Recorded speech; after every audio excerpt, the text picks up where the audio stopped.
et teema tundus mulle põnev ja see oli ka põhjus, miks ta sai magistritööks valitud. Ehk siis arheoloogilise leire narratiiv Eestis. Narratiiv on selline ikka tore väljamaine termin, aga siin võib-olla ta on lihtsalt üks jutustus. Ja selle inspiratsiooni sain ma ka sellest, et leirega olen ise tegelenud päris kaua.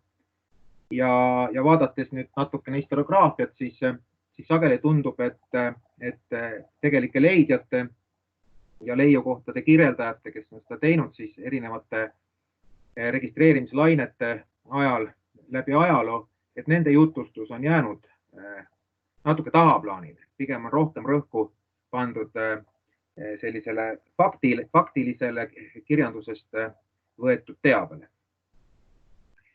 Nüüd,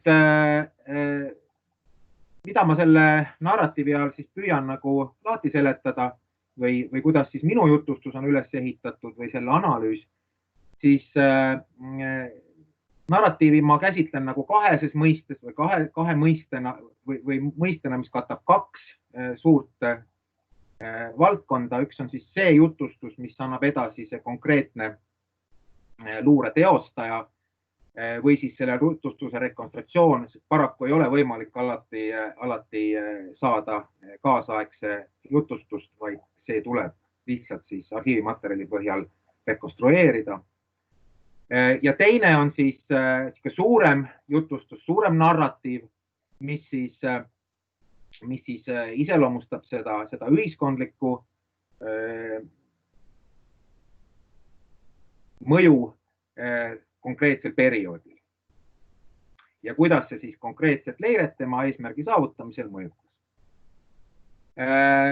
Tagasipõrkena mulle see mõiste leire väga meeldib, et minu meelest oli vist, või ma olen kuulnud, et Valter Lang oli see, kes selle loomise juures oli, aga see iseloomustab väga hästi seda leiu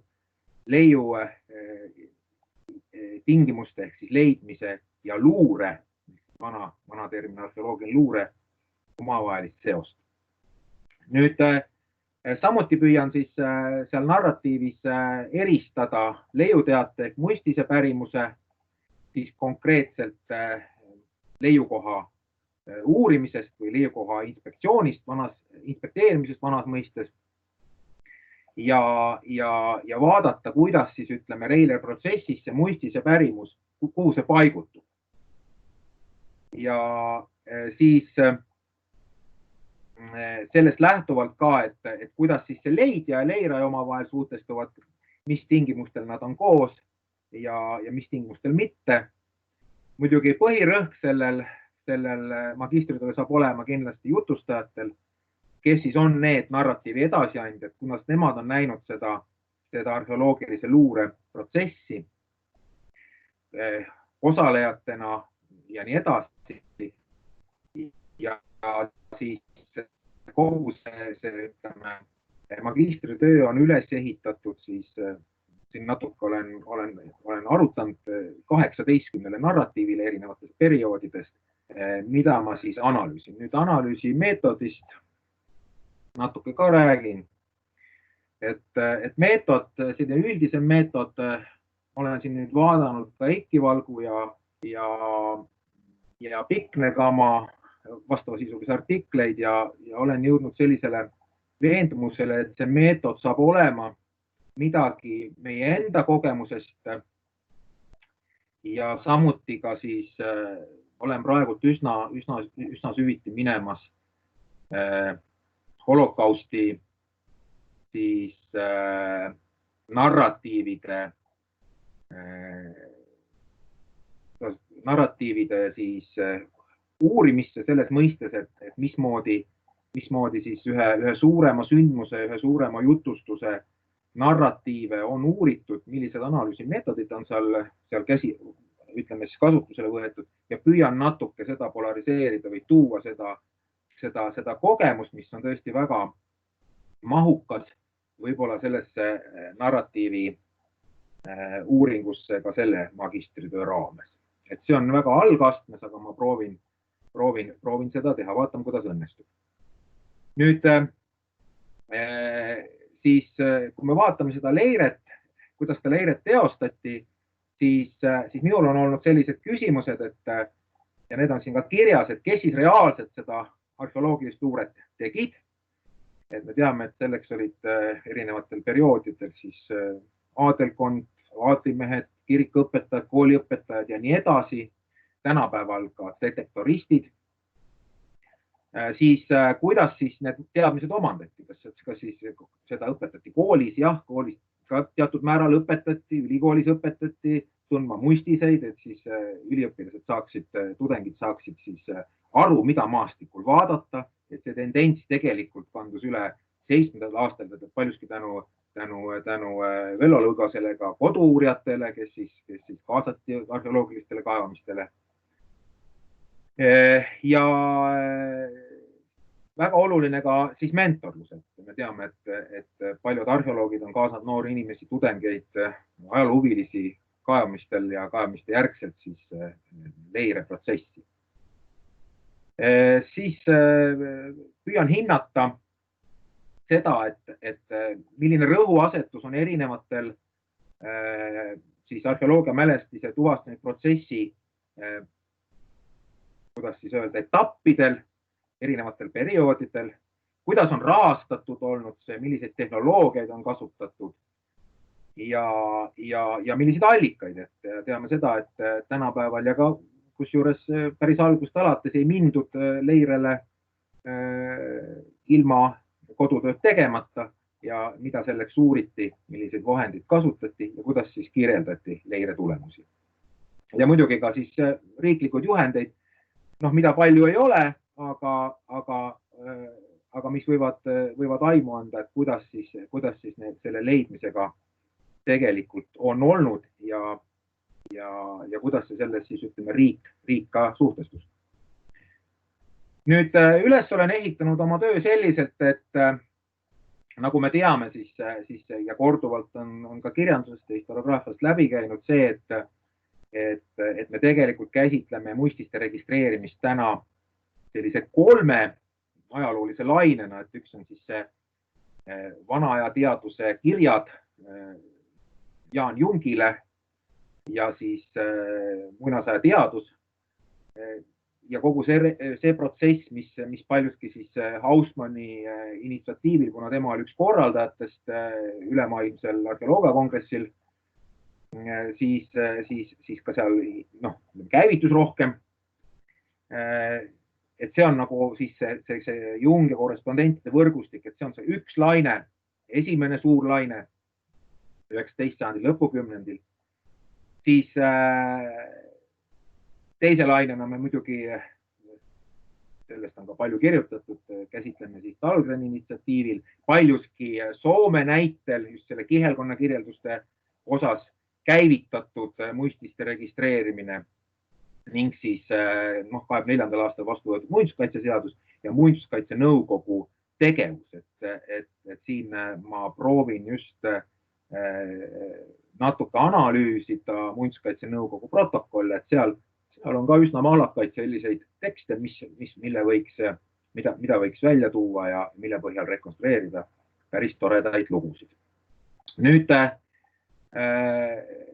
kolmas laine on teadupärast siis nii-öelda 70 aastate alguse, 60 aastate lõpu, siis kolmas mälestiste registreerimise laine, mis on paljuski seotud sellise tugeva maaparandustegevusega, mis võimaldas arheoloogidel siis teenida ka lisatasu just nende passide, mälestiste passide vormistamisel ja mitte vähe lisatasu.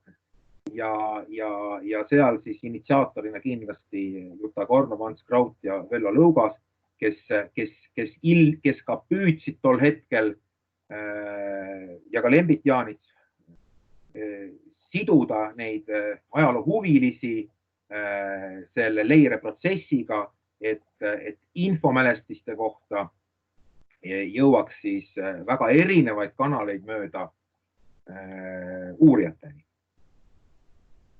Ja nüüd see neljas laine, ütleme siis registreerimise neljas laine, nagu ma ütlesin, ma seostan ka leirelaineid nende oluliste registreerimislainetega, on minu arvates siis muinsuskaitseseadus 2011 ja detektorism. Sellest ei saa üle ega ümber, vaadates, kui palju on muistiseid registreerinud ja vaadates seda, kuidas on see leireprotsess välja kujunenud, kuidas leitakse, kuidas eksperthinnanguid tehakse ja kindlasti tuleb ka sellest perioodist narratiive. Nii et see on nagu see, need on nagu need põhisambad, 4 sammast, millele ma siis püüan hakata liha ümber ehitama. Nüüd tööstruktuur, nagu ütlesin, põhineb 4 lainel. Iga laine selgitab siis läbi igat lainet selgitab läbi kaasaegsete siis jutustus ja sinna lisandub siis see ühiskondlik suurlugu, et mis keskkonnas siis toimiti, mis oli see sotsiaalne tellimus, kui suurt mõju ta avaldus. Me teame, et tegelikult see mõju ei olnud väga suur, et arheoloogid ja koduloolased ja arheoloogia huvilised on ikkagi suhteliselt omasoodu tegutsenud, aga mingil määral see huvi on ikkagi olnud ja see rahvuslik huvi on just tegelikult sealjuures väga suurt rolli mänginud. Nüüd siis proovin lisada igale sellele perioodile ka sellise ülevaate leiramise meetodist, et kuidas siis leirati, kuidas siis arheoloogilist luuret teostati, kelle kaudu seda teostati, kuidas infot registreeriti ja milliseid vahendeid kasutati topograafia poole pealt, muude allikate poole, muististe pärimuse poole pealt. Ka siin püüan eristada seda, et mis osakaalus oli siis see sekundaarne pärimus ja milline oli see siis see algne pärimus, et sageli see teadmine muistisest või arheoloogilisest leiust ju muutub ja võimendub ja alati ei anna seda edasi või praktiliselt suurem osadel juhtudel ei anna seda edasi otsene leidja. Nüüd siis püüan välja tuua siis ka selle, et kuidas siis nendel erinevatel perioodidel on siis need rõhuasetused piirkonniti ja koolkonniti erinevad olnud, ehk siis ütleme Põhja-Eesti, Lääne-Eesti ja Tartu ülikool, Tartu piirkonna uurijad, Lõuna-Eesti uurijad, Liivimaa uurijad ja kas on siis ka teatud koolkonnad tekkinud ja kuidas need koolkonnad on siis, kui jätkusuutlikud koolkonnad on siis on ka olnud sealt algusest alates kuni tänapäevani või on nad muutunud või ära kadunud sootuks.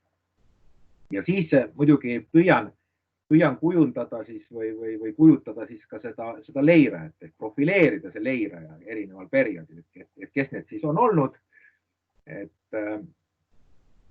ja mis on nende eelistused ja kuivõrd ja kui palju siis neid siis see leiukirg on taga ajendanud. Et see on siis nagu see iga perioodi lõpus proovin kas ka sellise profiili tekitada. Nüüd, eks neid allikaid on erinevaid, millesse ma ei ole, tunnistan väga praegu süvenenud veel, aga kindlasti leiab nii muuseumite pearaamatutest väga selliseid olulisi sissekandeid, mis on hästi kirjeldatud ja ka on tegelikult leiutingimusi kirjeldatud. Ja näiteks Vändrast on meil pärit 19. sajandi lõpu, 20. sajandi alguses tugev koguja Martin Polts, kes tegelikult kirjeldas neid leiutingimusi üsna täpselt. Ja kui siin on ütleme, kirjanduses arvatud, et see näiteks asulate leire ei olegi, ongi saanud sellise tugevama hoo sisse alles siin 60. 70-ndatel, kus siis teadlikult mindi, otsiti sealt kuskilt põllu pealt, lahtise künni pealt potikilde ja nii edasi ja siis selle tulemusena siis leiti Rauaja asula näiteks, siis tegelikult Kiviaja koha pealt just see eelnimetatud härrasmees tegi samasugust tööd juba tükk aega tagasi ja tema kirjeldused on väga täpsed ja just sealt Pärnu jõe kandist ja nii edasi, et tegelikult sellist leiret on tehtud ka varem, kus sellist müstilise pärimust ei ole taustaks ega leiuteadet. Siis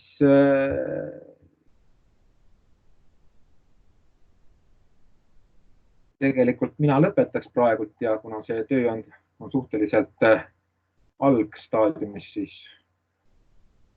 ega ma paljudele küsimustele vastata ei oska, aga palun, küsimused.